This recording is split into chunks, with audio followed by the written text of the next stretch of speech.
Ma'am. Ma'am. Oh! Anong ginagawa mo dito? Paano ka nakapasok dito sa kwarto ko, kuya? Ma'am, kanina pa ako tawag ng tawag sa cellphone mo. Di ka naman sumasagot eh. Yung order mo. Ha? Kinancel ko na yan, kuya. Kumain na ako. Naman tayo. Yan ang hirap sa atin, ma'am. O-order kayo tapos hindi nyo tatanggapin eh. Ika-cancel nyo. Kami, inabono ko to, ma'am. Kinancel ko na nga yan. Yan ang mahirap sa'yo, ma'am eh. Order mo yan, ma'am. Sa'yo yan.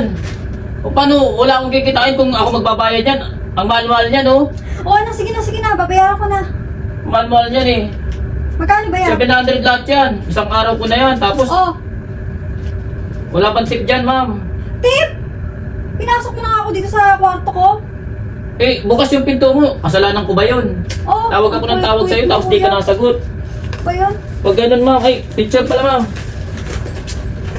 Kailangan, Wag na! ma'am, kailangan po. Importante na naihatid ko sa iyo yung yung order mo.